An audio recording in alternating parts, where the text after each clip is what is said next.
So yeah, very exciting to be with all of you here today.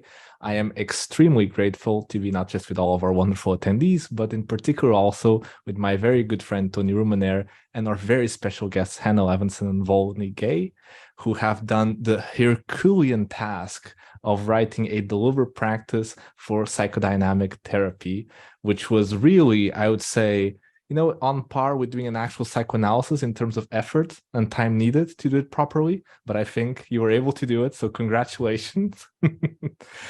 And so just a short note on our sponsor today. Tony, you want to mention? Yeah, sure. So Alex and I are with the Sentio Counseling Center, which is an online low-fee sliding scale counseling center in California. Something we are mentioning these days is we're about to start our next deliberate practice supervision residency program, which is when we train a cohort of supervisors in deliberate practice supervision. This is an intensive training. It's got over 50 hours of video-based training, and it's going to start in May. So if you're interested, reach out to us and we'd be happy to talk about it. Thanks, Alex. All right. Thank you, Tony. So this is really the only slide. I want to take 1 minute and jump straight to it. So the reason why we're all gathered here today is because there's a growing body of research making an important difference between conceptual learning and procedural learning. Meaning, let's apply this to the skill of psychotherapy. It is quite different to read or listen or attend workshops or webinars about the clinical theories and skills of psychotherapy. That is quite different, that kind of passive learning, from procedural learning, where we're actually learning by doing, right? So again, to those of you, a lot of you shared your experiences with music and your experiences with playing different sports. Imagine if you're learning basketball and you don't have time to behavior rehearse basketball, so you just read books about basketball, and then you want to go out to the big leagues. Unfortunately, that's probably not going to be sufficient. So what we are trying to do as a team and a growing number of people interested in deliberate practice is in complementing conceptual learning of psychotherapy. So of course, we still love theory and reading about theory and going to lectures, all that good stuff, but we want to complement it with the learning by doing element, which in our case means developing skill building exercises that you can train repeatedly and you can rehearse repeatedly, so you can feel also more confident in the doing of psychotherapy skills, not just the thinking about or reflecting about psychotherapy skills, which is what most of us have gotten in our own training programs. So that's the 1 minute, maybe 2 minute introduction distinction. And as part of that journey, our team, and again, this is very much a group effort, not just of the book authors, but people around the world who are testing out the deliberate practice exercises across many different countries and continents, which we are very happy with. We've been developing skill building exercises for different therapy models. And you'll see here on the left, we have the deliberate practice in psychodynamic therapy, which is a about to be published book. It took quite a while to write because, as you can imagine, it's quite an endeavor to go into something as rich as the psychodynamic and psychoanalytic tradition and be able to create good skill building exercises out of it. But I'm very happy to say that our wonderful authors were able to do so: Hannah Levinson, Volney Gay, and Jeffrey Binder. So with that in mind, I'd like to present very briefly our two guest experts for today. So we have Hannah Levinson, who is professor at the Wright Institute in Berkeley, California. So Dr. Levinson is a certified therapist and supervisor in emotionally focused couples therapy. And she has also specialized in brief dynamic therapy and supervision for 40 years. And she's authored over 85 professional papers, 3 books. Now this is going to be the 4th, I believe. Has released a number of videos for the APA. Another new one will be released soon as well. She just taped it a month ago or a few weeks ago, actually. So we are very happy to have you, Hannah. Thank you so much. And Volney Gay also serves on the editorial board of the Journal of Ritual Studies, the Journal of Applied Psychoanalytic Studies, and the Journal of American Psychoanalytic Association. He is certified in adult psychoanalysis by the American Psychoanalytic Association and was made a training and supervising analyst in December of '94. And just all around amazing sense of humor, which is something I particularly love for anyone we have to work with. So thank you both so much for being here. And so I'll jump right in to the 12 dollar practice exercises that the three of you developed to practice psychodynamic therapy skills. And I'll throw it to both Hannah and Volney, whoever wants to start, in asking, why do you think the dollar practice is relevant for people interested in psychodynamic therapy? Yeah, well, I can dive in. All right. Just to be clear, when we talk about incorporating deliberate practice into psychodynamic psychotherapy, we're not talking about giving anything up. It's like, oh, let's do this instead of X, Y, or Z. We're really talking about having this as an addition. And when we all think about what we might say or do in therapy, I don't know about you, but it sounds so eloquent in my mind.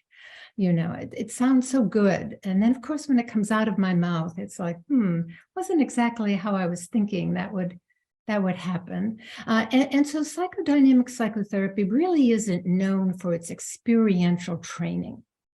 I mean, we do therapies under supervision, but that's more like a performance rather than practice.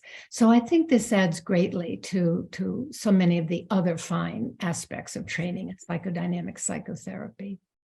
I would agree with that and add Hannah and Jeff Binder, who's not here, who was an essential part of our trio, often called dynamic trio, is that the experience of writing the book with Jeff and Hannah made me realize how much I took for granted when I was teaching, as I've done for 40 plus years, core concepts.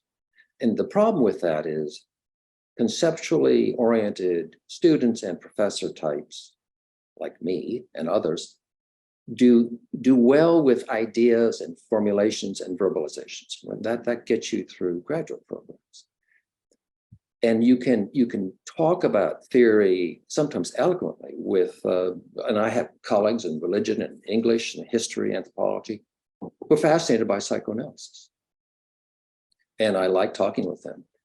The challenge is to go from that conceptual knowledge to behavioral skills. And that's where I think Tony and Alex have been demanding. And for me, the work with Hannah and Jeff was parsing through my modules of understanding for core concepts down to what would it look like in the immediate teaching environment? And that goes down to what are the core skills? And I think we spent half of our energy on what are the core skills, what are essential, and in some sense, what defines a dynamic approach. In contrast to others, now we also affirm most good therapists look like other good therapists, which is really shouldn't be surprising. I mean, to me, that's heartening. There's some consensus. But the dynamic point of view is based on a long 125-year tradition of brilliant theorems, and that was part of our challenge. Wrestle that down into these 12 skills. Yeah. I'd like to add one other, if I could sneak one in here, but I am going to watch the time so we can have time for practice. And that is, sometimes you think about actually kind of manualizing these skills and people get worried. Oh, it sounds like CBT. It sounds like you're creating technicians, not clinicians. What about the creativity? What about the awe? And certainly, our practice has all of that. But there's something about over and over and over again practicing something that helps you find your authenticity in it. It's one thing to do something once, 2, 3, 10 times, but then when you're really immersed in it, you start owning it. You start making it your own. I love the statement from the renowned jazz musician, Miles Davis, where he says, it takes a lot of practice to sound like yourself, right? And so I think there's something that the deliberate practice can actually offer in terms of helping students begin to own who they are in doing the therapy. Yeah, and one more thing. It also says that expert therapists make mistakes. The idea is to make the mistake quickly and repair. Quickly and repair, as you do with any other high skill.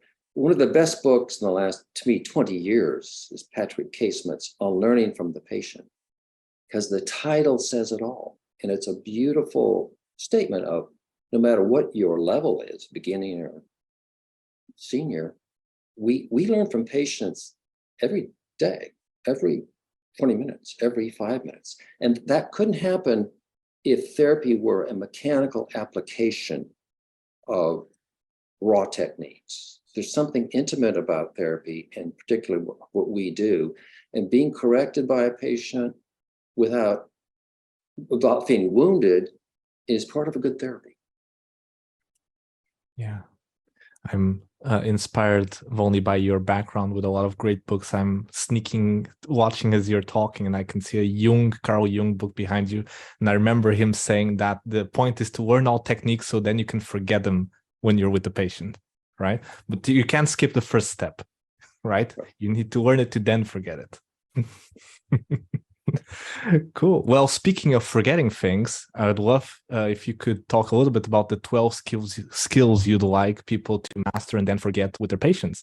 So you came up with a list of 12 skills, which, like Volny was mentioning, just getting to this final list was, of course, again, a Herculean effort. Would you talk a little bit about your thoughts behind choosing these 12 particular skills, knowing that I imagine, but correct me if I'm wrong, that in the back of my mind, writing this book, I would always think about all the other therapists and analysts and writers who would think, well, but there's that one skill missing and there's that other one skill missing. So how did you deal with that tension in your own group? Hannah. Well, we went at this maybe in too organized a way. I think it was just kind of helping me with my own anxiety about picking 12, like from the top of my head. So we did a survey. We sent out to many psychoanalytic, psychodynamic listservs and professional groups, asking them, what exercises would you like to see? What exercises do trainees have difficulty with? They could write a beautiful paper on it, but when they get in the room with the client, they really don't know how to make it happen. So we got feedback from our colleagues.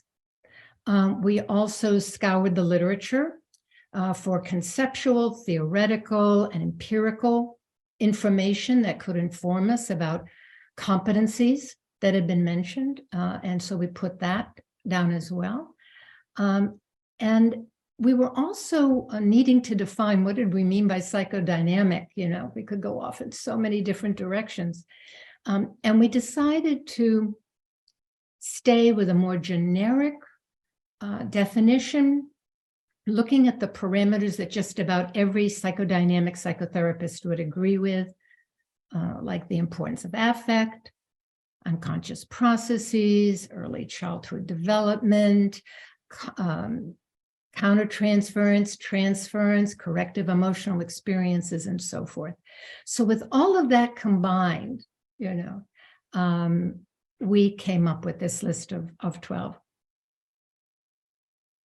Yes, with some arm wrestling on many a Sunday afternoon, because I don't think this is the last word on this topic, but it may be a beginning of an interesting conversation for the next generation of clinicians, including those in Tony's counseling program and my residence in psychiatry, of looking for a more, Hannah said generic, but I would say more fundamental, shared, basic skills, which turn out to be surprisingly challenging to many students.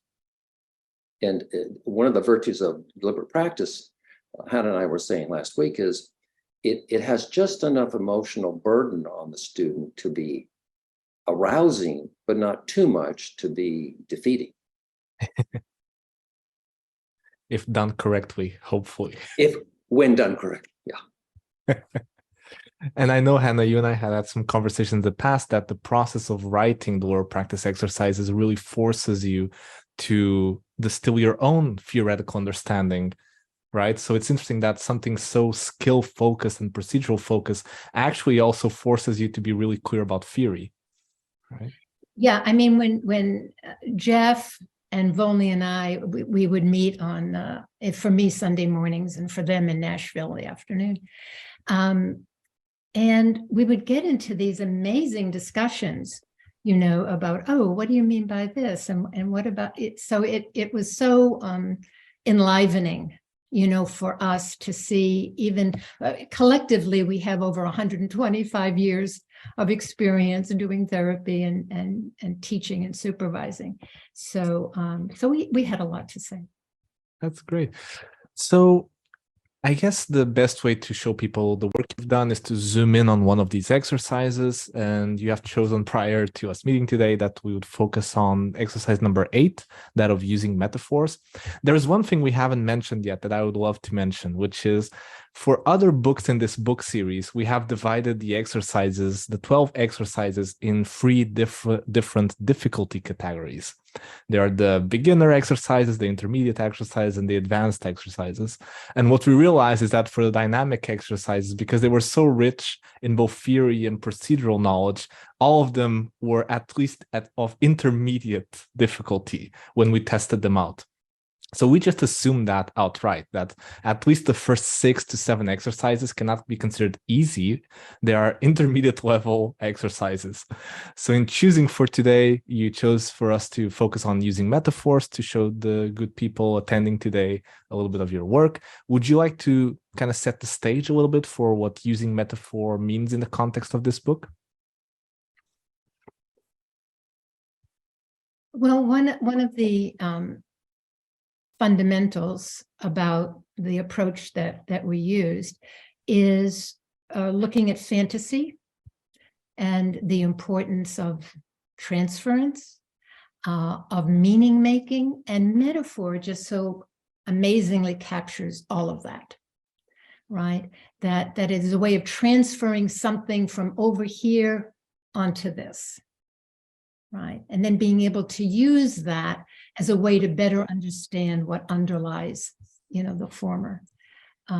So it's also a place where the therapist can be creative, co-creating with the patient. So, Volney, did you want to jump in? Prior to our Sunday afternoons, I thought metaphor was the easiest part of therapy training. Now, I realized that's because I trained in interpretive disciplines in college, trained in them. So literary criticism, philosophy. I think metaphor is spontaneous linking of 2 different ideas into one. Well, metaphors are like dreams, and dreams are like fantasy, and fantasies are like movies and novels and stories. They're really very similar. To me, a dream is a private movie, and movies are public dreams. So I see a continuum in our work between the metaphor and later what we call, is that on your screen? The CMP in skill number 10. Yeah, gathering data. And in brief, that is one way to talk about chronic difficulties people have. Other words are personal myth or character disorder or character struggles and so forth. But gathering data for the CMP, which is the culmination of this book, means using many avenues for gathering the patient's experience of the patient's self and the world around that self. And metaphor does it. Metaphors are daily, but sometimes they're very precise, like thumbprints that we want to explore. Yeah. So let's take a look of how this exercise plays out if you want to behaviorally rehearse this skill of using metaphors. So as with all the lower practice exercises, the person playing the therapist has a criteria, a prompt that they're going to be improvising a response from. So there are 3 different criteria at 3 different stages of this exercise. So let's start with the first criteria here. And so the first task that the therapist has to do when using metaphors is to ask a question staying within the patient's metaphor that would likely prompt them to expand their feelings or understanding in some way. And Tony, if you'd give me the honor of being my partner here in the role play, I'll be the patient here and the therapist so we can demonstrate this skill in action, okay? So I'll be the patient here. Yeah, they looked at me with piercing eyes. When their eyes pierce you, what do they see? Great. So again, this is a scripted intervention, but this is an example of the therapist fulfilling this criteria of asking a question, staying within the patient's metaphor. Let's just see the second example here. This is a different criteria. So the therapist has to state an implicit message behind the metaphor and then finish by asking if that sounds right. Again, I'll be the patient. They looked at me with piercing eyes. That makes it sound like you're so vulnerable to them. Is that the way it feels to you? Great. So notice that makes it sound like you're so vulnerable to them. So meeting the criteria of stating an implicit message behind the metaphor and finishing by asking, how does it feel for them? Does it sound right? Right? So these are two different criteria that we use in this exercise. And so what we're going to do now is we're actually going to invite anyone who wants to participate, and I'll play the role of the patient. Anyone who would like to, who'd be willing very courageously to be a volunteer, we would love for you to help us out and improvise a response to this patient statement following this criteria of first. Yeah, Tony. I just want to say, so people can participate by stating your reply out loud. You can unmute yourself and say it out loud. You can also type it in the chat, yes, if you prefer. Thank you, Tony. So feel free to type it in the chat. Does anyone feel up for trying it out loud? And let us know either through muting yourself or raising your hand. And you'll get some very compassionate feedback from our two very compassionate expert guests. Yes, yes. And if not, we'll just ask you to try it out in the chat as well. Should I go for the chat? All right. So everyone, I'm going to be the patient, and feel free to try out an intervention, improvising intervention, either out loud or in the chat. And try to ask a question staying within the metaphor. Yeah, so my partner is a porcupine.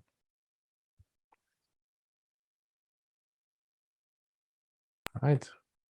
We're already getting a bunch of replies in the chat. Let's see. I'm going to read them out loud, and maybe Hannah and Volney, you could offer some feedback on them.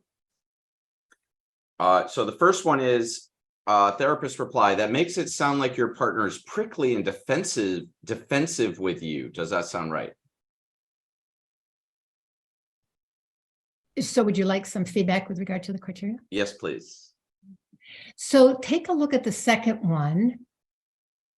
Does he show the spines? Right. So the second one, does he show the spines? I think stays closer to the criterion because you're staying within the metaphor, right? Obviously, the partner doesn't have the spines, the quills of the porcupine. So the person is staying within the metaphor. The first one, while I love it, is really starting to maybe get into the implicit message, right? Which is really our second example, state an implicit message behind the metaphor. So I and it says how challenging this can be the first 18 times, because the first response is already dynamic. It has a really good guess behind it. It's a plausible intuition about the partner's defensive style, literally. But within a DP context, we want to parse away those mixed skills, which this shows, and stay precisely with that first criterion.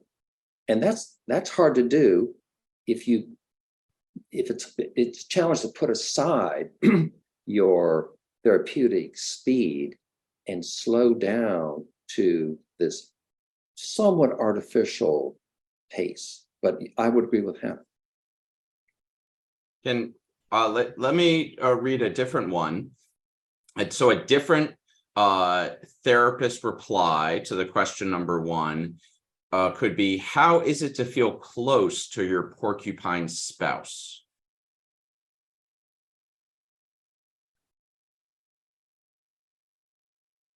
That sounds good to me.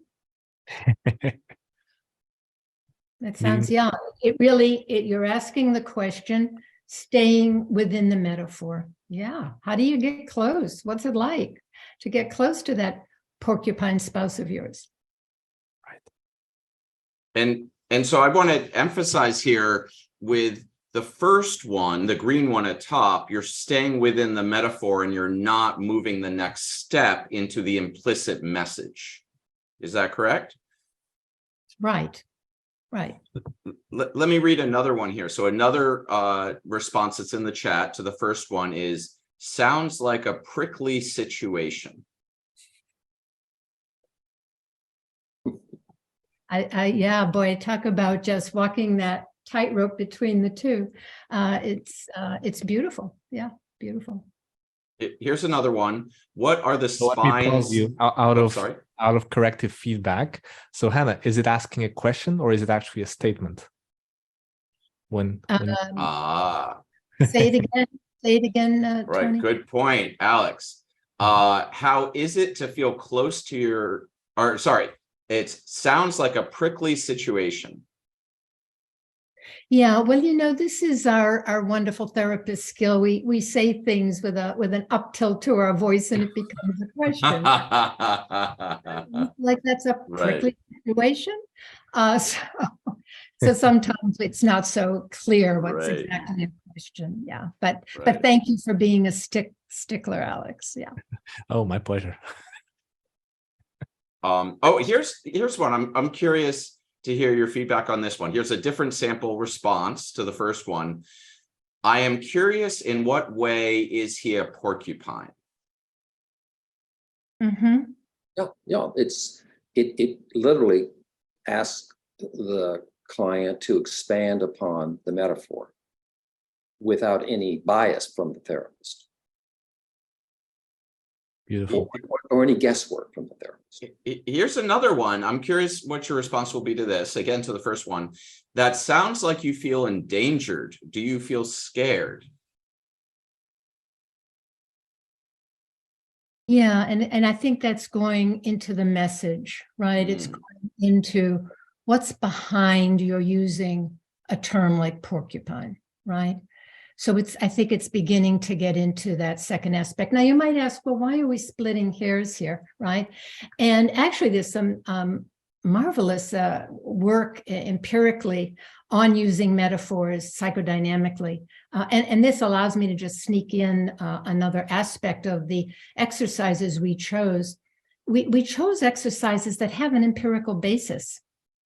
It's a well-known secret, unfortunately, that psychodynamic psychotherapy has some of the most and best research on process and outcome.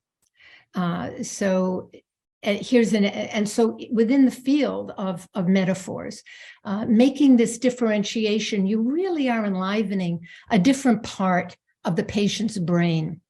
Right? And you will get a different level of response. You'll either get something more gut level, right? Or you'll get something more cognitive, more, what is the construct that this is going for? How can I put it into linear words versus, I can't get close to him. And you just, for the highly emotional feelings, nothing works better in my book than metaphor.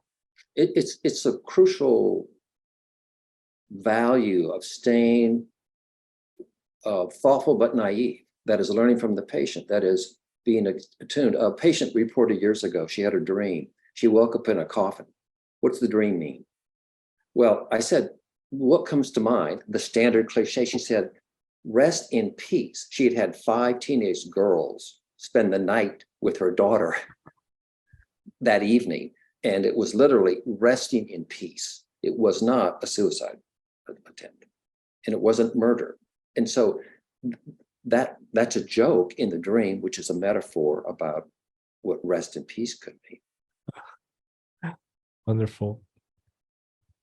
Maybe, so we have a different client statement and we focus on the first criterion of asking a question that stays within the metaphor. Maybe we could practice the second criteria of state an implicit message behind the metaphor using a different patient statement. So to anyone who's willing, let's imagine patient says, my spouse is a rock. Would anyone in the chat want to venture stating an implicit message behind the metaphor?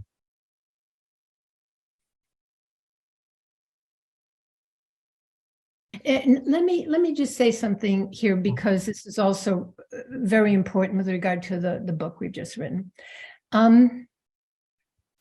Of course, any psychodynamic therapist worth their salt would need to know 400 things before coming up with a really apt metaphor here, right?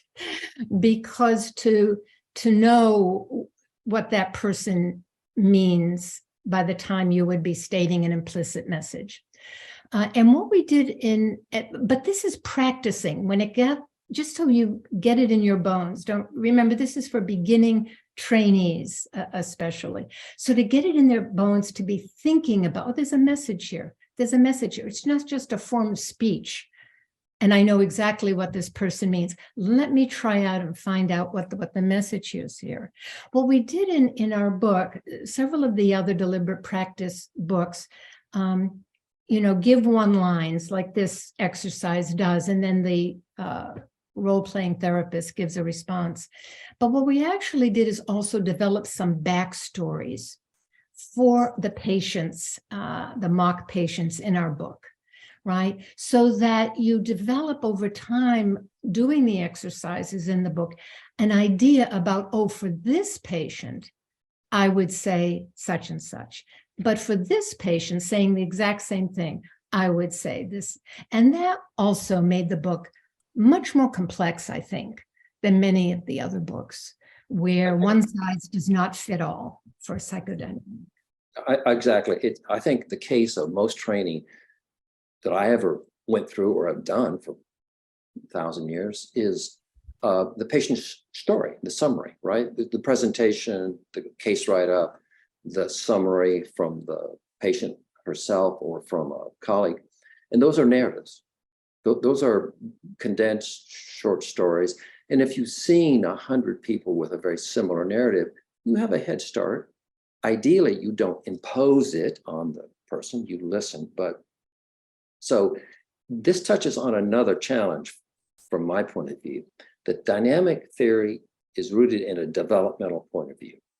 And in training, I can tell you, in psychoanalysis, half your coursework is on child psychiatry, infant psychiatry, teenage concerns, adolescence, because we think that an adult patient brings to her adult life issues and formulations of self that are rooted in a specific history. And that one of the fascinating parts about doing dynamic therapy is you engage in this cultural exploration from a brand new point of view that would not be available without the inquiry and without this long patient listening and learning from the patient. And that's hard to convey in one line. It doesn't happen. That cannot occur. Yeah, so that's not the goal here. The goal is to rehearse these skills. So when they're sitting with an actual client, they have a chance of performing it. Let's get some feedback here. So Alex, can you pull up the yes, the criteria. The criteria. So here's one response. I'm curious to hear the feedback. So the patient statement was, my spouse is a rock. How about you can lean on him? Yeah, that that meets both criteria, doesn't it? Yeah, it's both staying within the metaphor, because you can certainly lean on a rock, but that might be an implicit message. It's also lovely in that it evokes a cultural memory of lean on me. Hmm. Which How is about a great song, by the way.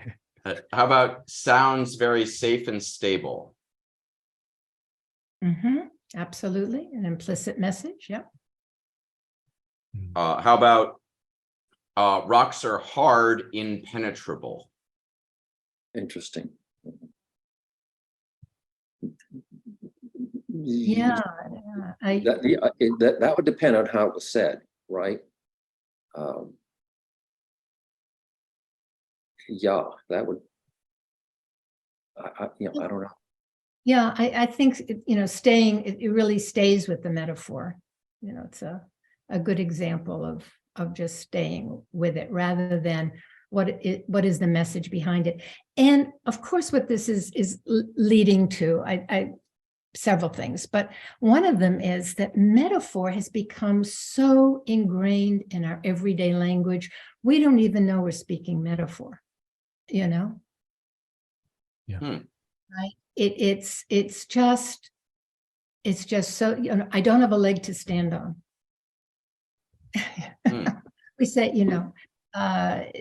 and so as we're talking about these, I think it comes, especially with a sophisticated group as this one is, you can see how the complexity can just kind of meld here, and be able to then leave it up to the patient.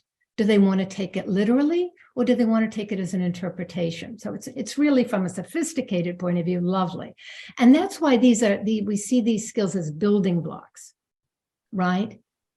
This is not jazz improvisation, but this is learning all of those technical proficiencies that are going to allow you to do the jazz improvisation. And here we have a lot of jazz musicians, obviously.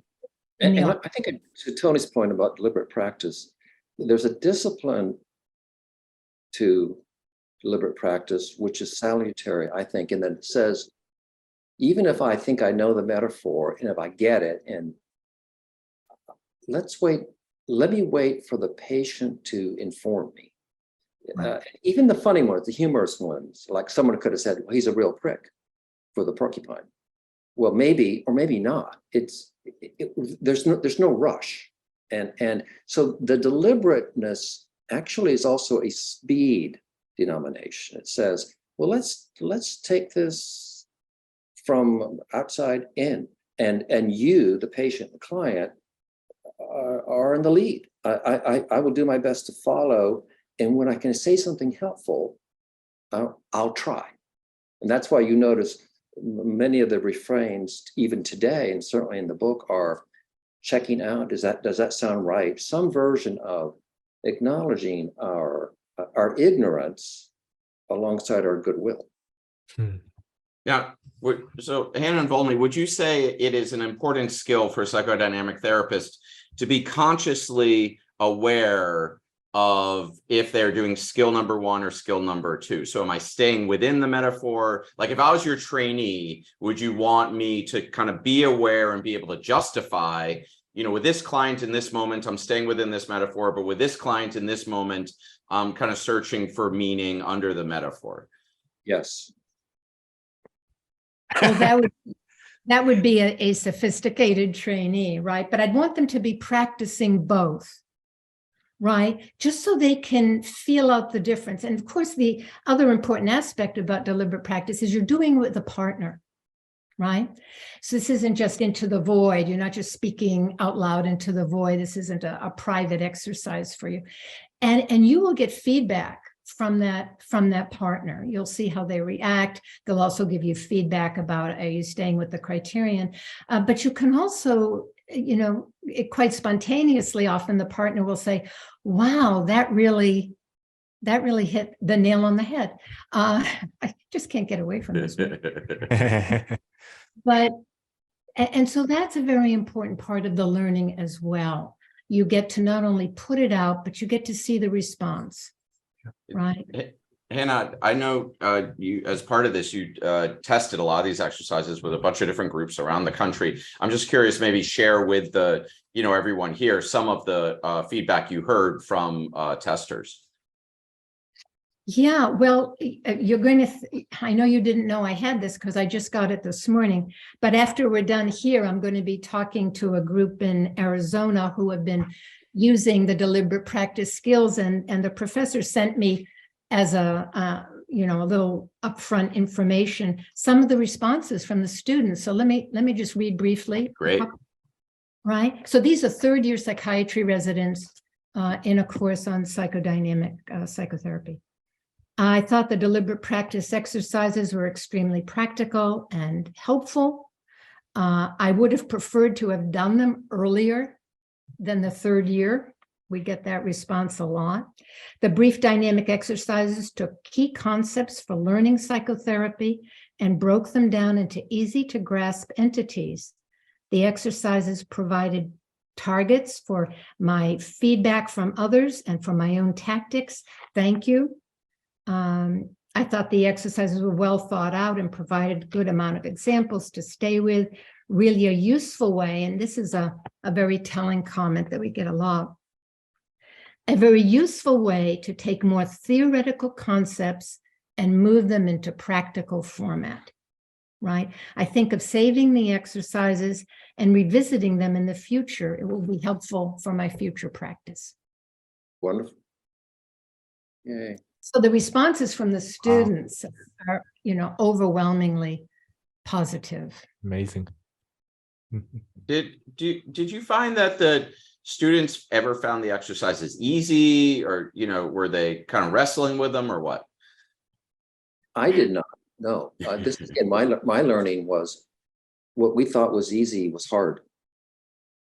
And I go back to fantasy, which is staple.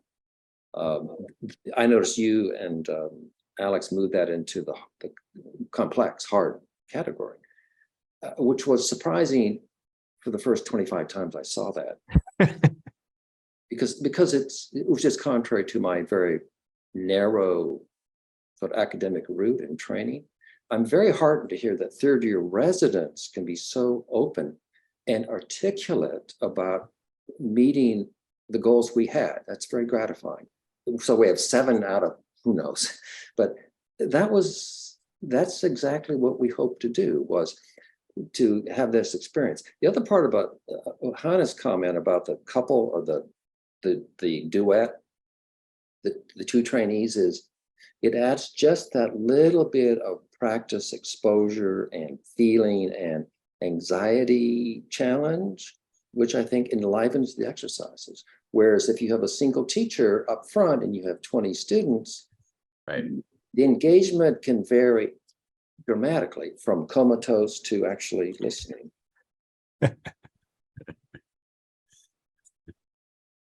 So I'm aware of time, and maybe you would also like to open up for questions from if anyone in our attendees had any questions for our experts here, our book authors.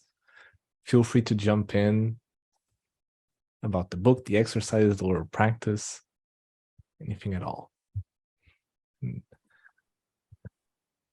As people gathered their thoughts, I'll say that I think the book currently is going to come out. Yes, actually. So I'll take care of that, Alex. Great, thank you. So the book I think will come out around June is the what's hoped for, June this year. So looking forward to that. And I think also, Volny, you were touching on an interesting topic, which is sometimes trainees are very much wanting to do these skills even earlier than maybe we might expect. And trainers often also react very well to using them, but it's hard to use it as a trainer and a supervisor, because our temptation is to talk theory instead of implementing behavior rehearsal and encourage repetition. And students have great questions. We as trainers think we have great answers. And so round and round it goes, and we spend 3 hours just talking theory, right? So one of the things that Tony and I have found that we need to train teachers and supervisors in is in actually going back into rehearsal, training people to basically shut up and basically not get lost in theory and going back into behavior rehearsal. And I know, Hannah, you've done a lot of testing in this. How has been your experience in maintaining behavior rehearsal instead of just talking theory? Yeah, it's very humbling, very humbling to go back. But I will put in, as all things dynamic, I will say that when you get the students doing the exercises, then issues come up about resistance to doing them. I feel uncomfortable this way, or why am I having some reluctance to do this? It really helps get at, what's underneath some learning difficulties, what's really underneath maybe a place where a trainee is struggling. Whereas when you're, just doing the lecture or they're writing down everything you say in supervision, you never really get at what's behind the difficulty. And I think sometimes just launching in and doing the exercises, I've had students in my classes say, I would never say that. The thing is to practice X, Y, or Z. I would never say that. And then you find out they have trouble with owning power. They have trouble with movement in the session. They have trouble with being directive. And these things don't come out theoretically, right? They come out from doing. Yeah, sorry, go ahead, Volney. That's one reason in the latter exercises, 11, especially, using supervision to recognize reenactments. That's exactly what we discovered and affirmed, is these are challenging. They seem small, but they're not. And to go back to the deliberate part of it, the slowing down gives the candidate, the student, time to start to register, oh, I do have feelings about this. And feelings take time to develop, whereas you can jabber on a mile a minute and never have a feeling. So it's, it's a very different tempo. We hope that that chapter on supervision will provide what Hannah just said. There's an entree to a private conversation between the candidate and the supervisor.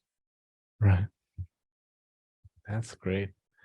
Yeah, can I just add something quickly to underline those points from Hannah and Volney? Is something we found, and this is why we put a lot of work into training our supervisors at Sentio, is, kind of all of us who do supervision and teaching and training have kind of been taught the culture of teaching through lecture, teaching through words, lots and lots and lots of words, and adding books and, that kind of stuff. And that's really good for cognitive, learning, but we're not doing it. We're learning a performance art. And so we have to spend a lot of time helping our supervisors get out of the words and move into rehearsal. And, we have we say that the supervisor isn't doing the training. The rehearsal is doing the training. The supervisor's job is to guide the rehearsal. And we have to watch videos. Every week, we're watching videos of supervisors doing supervision. So these are supervision videos. And the supervisors will catch themselves, they'll think they've been doing rehearsal for 45 minutes.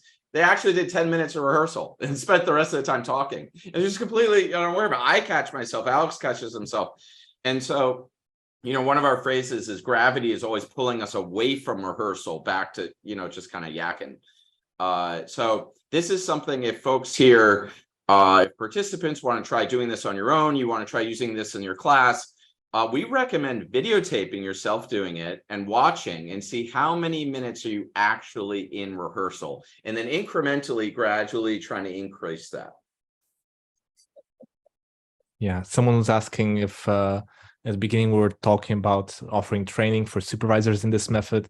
So I just put a link on the chat. I'm going to put it again here. So we do have a supervisor residency. We'll have a new cohort in May where we're exactly doing this. We're training supervisors and teachers to do this method, which is something that we're still learning. And like Tony was saying, every week we're reviewing videotapes and getting better at it ourselves. So if anyone in California is interested in joining that, feel free to reach out to us.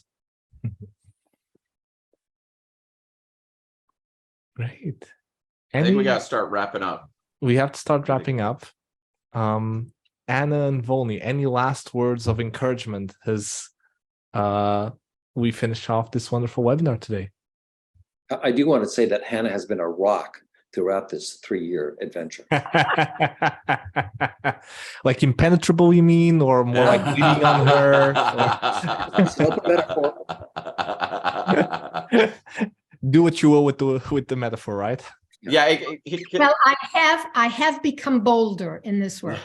Can I just say, Alex said this before, but the authors of this book, you all had a much more challenging task ahead of you than the authors of any other book, given over 100 years of theory you had to digest to do this book. And you embraced that challenge head on. You did not duck from any part of that challenge.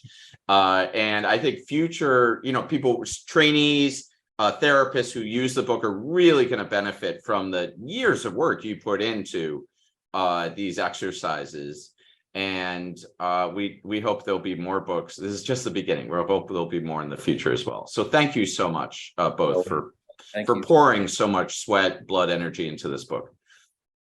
It was a pleasure. It was a mixed pleasure.